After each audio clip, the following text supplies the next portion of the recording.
Hey guys, how's it going? It's Jewel Tolentino here. Alright, so in this video, I'm going to be doing Merch by Amazon update number 26.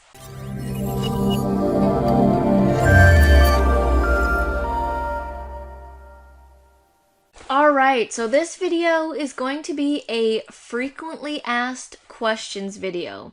So, I do these videos pretty much every week, and I get a lot of questions. And I get a lot of the same questions. So I want to create these frequently asked question videos so that I can refer you guys, and it just makes it easier on me when answering these questions. Alright, so I've gone through the comments and I've got 10 questions here that I get asked frequently, and I'm just going to run through them. If I did not answer your question, put your question down in the comments section below of this video, and I'll create another frequently asked question. So this video Merch by Amazon series, I'll be doing more frequently asked questions, part 1, 2, 3, however many I need to. Alright, so first question is, I'm from blank country. Am I able to do Merch by Amazon? So the question is, I'm from this country, I'm from Canada, I'm from the UK, I'm from Australia. Can I do this? And the answer is yes. There are very, very few countries that are not able to do Merch by Amazon.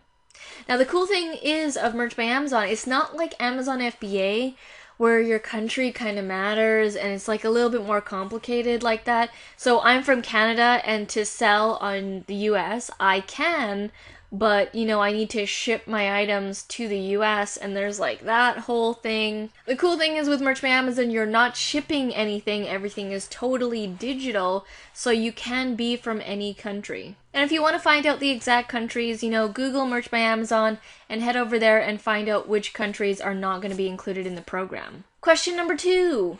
Do I need to be a business?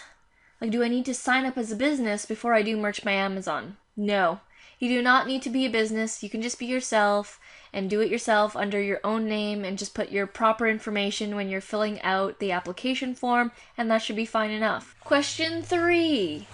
I just got approved. Now what? First of all, I don't even think that you should be asking a question like that, because you should have been researching and coming up with designs and preparing and potentially uploading on other print-on-demand sites. I really don't think that you should be saying, I'm approved, now what? Because that is that's not going to be the recipe for success. If you are asking that question, basically if you have just been approved, you need to fulfill those slots. You need to get as many of those slots filled as soon as possible and learn the process. Learn how to upload a shirt. Learn how to design if you're interested in that. Learn how to do proper titling and the keywords.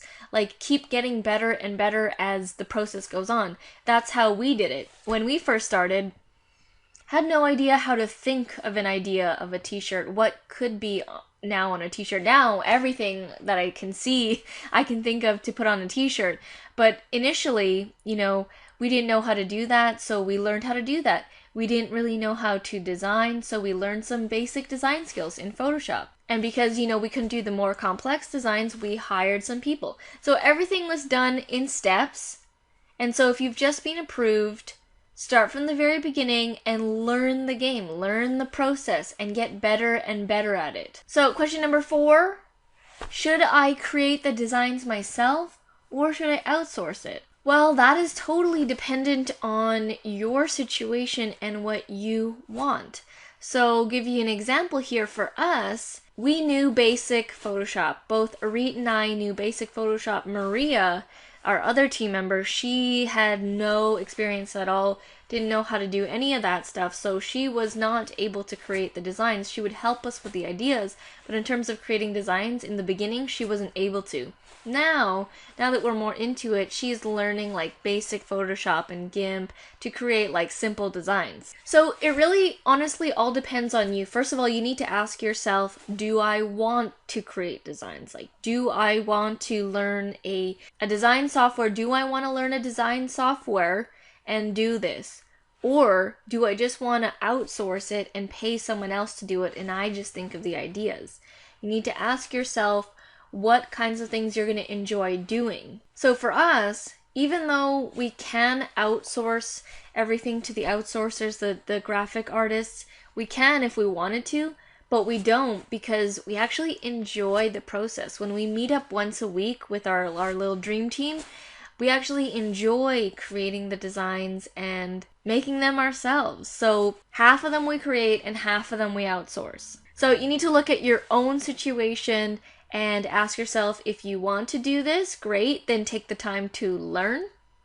If you don't, then you need to outsource it. Question number 5, what do I do about copycats? So this is my own personal advice, and you guys can do whatever you'd like, but we do nothing about copycats. So we just move on and we think of new designs.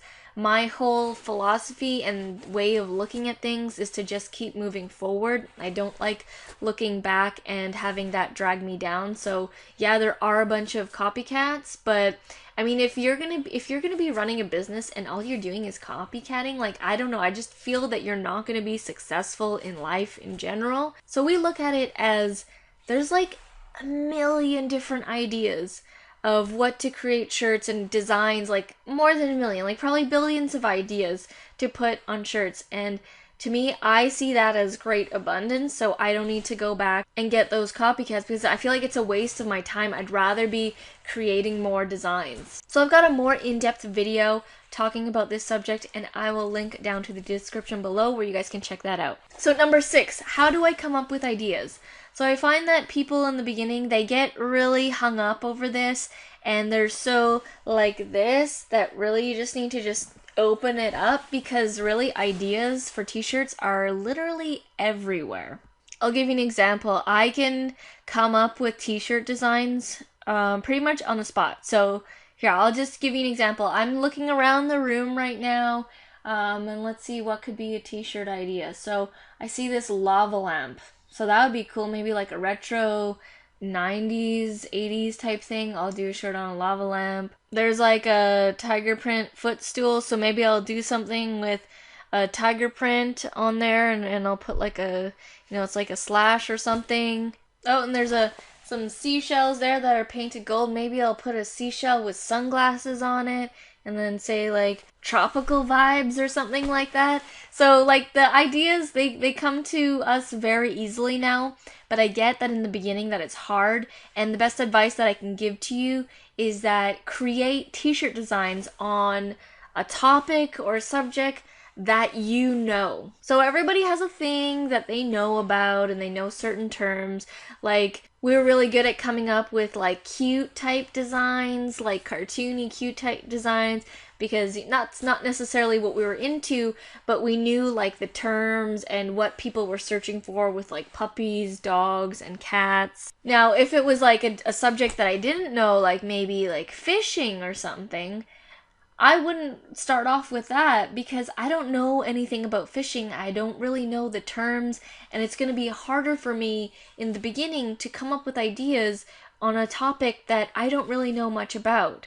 So the best advice I can give you is to create shirts on the topic or area that you know about. So if that is about photography, about painting, cars, fishing, bowling, basketball, whatever it is that you're into, create shirts on that in the beginning to help get the juices flowing. Number 7, how long did it take you guys to get to $1,000 in profit per month?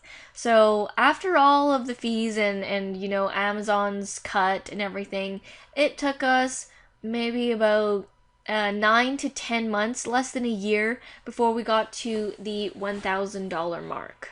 And that was $1,000 US in profit, so that's obviously more for us in Canadian. And then, I'm going to add in a little follow-up there. How did we get to that point? Because I'm sure you guys are wondering that if you're not at that point already. How did we get to that point?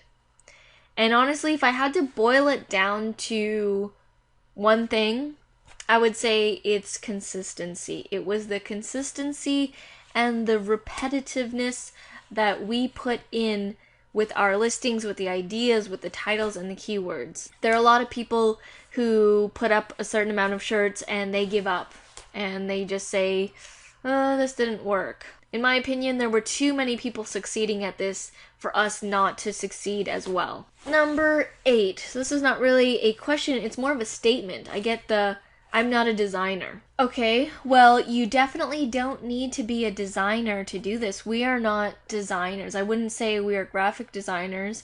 And the knowledge that we know on Photoshop is probably like less than 10% of what that software can actually do. If you can come up with ideas, which I think most people can when they practice and they first start off with a subject that they know, everyone can come up with ideas with stuff that they already know about. So you do not need to be a graphic designer or anything like that. There are tons of people who have never done anything like that, never touched a Photoshop software, never done e-commerce before, and they're doing exceptionally well with Merch by Amazon. Number 9 is, should I be uploading to different platforms other than Merch by Amazon? And again, that really depends on you guys and what your plan and what your strategy is.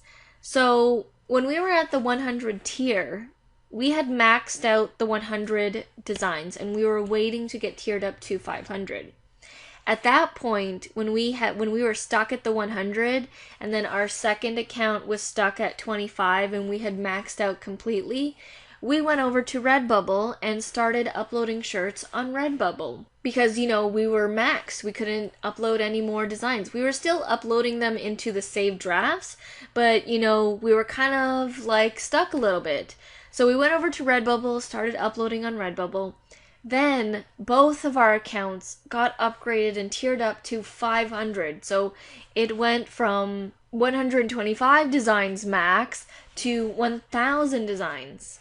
So when that happened, we actually stopped uploading onto Redbubble and moved back to Merch by Amazon to focus all of our energy. The reason why is we haven't been able to max out the full amount of shirts, and we don't want to be spread too thin while trying to, keep up with Merch by Amazon and at the same time going on Redbubble. Also, because we have more room on Merch by Amazon is like the place that sells the most. It has the most traffic.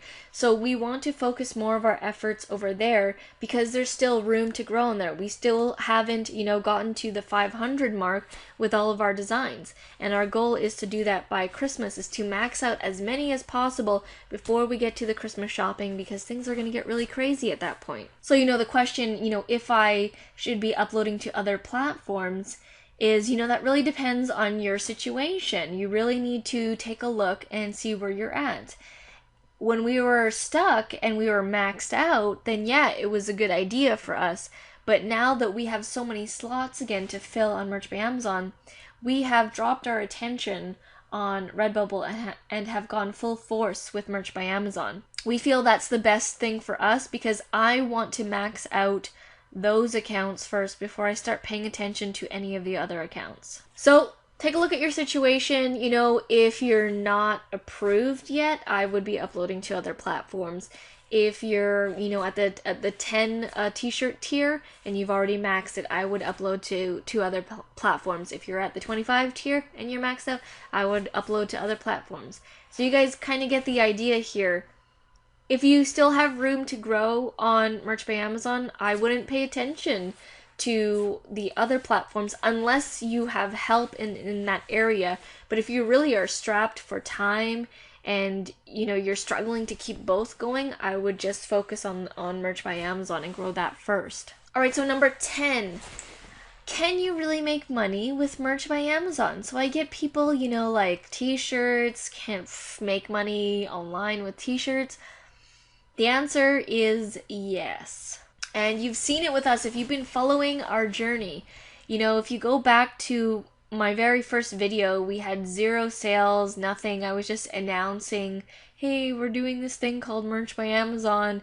And then now, we're at like 12 or 13 or maybe it was 1,400 per month now US. Yeah, it's totally doable. And in my opinion, in terms of mechanics and the simplicity, it's still hard work, obviously, but in terms of the steps and the mechanisms needed to get this going, this by far is the easiest.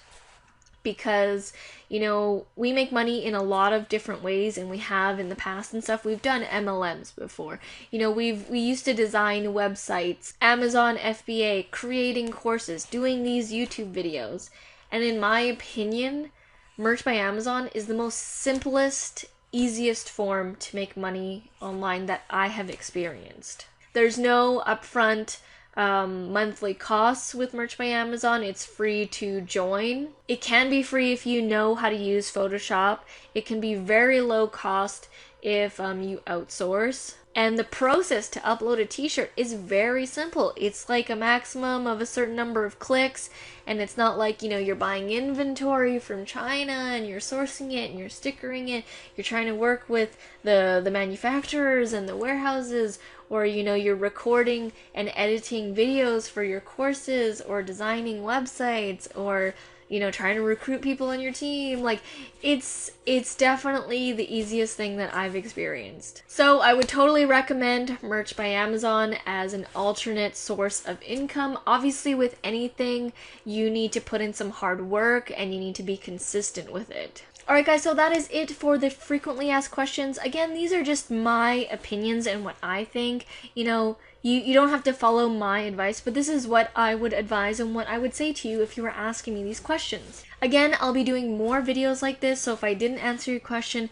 put it down in the comment section below and I will create more videos like this. Alright guys, well thank you so much for watching, and I'll see you in the next video. Back from the dead.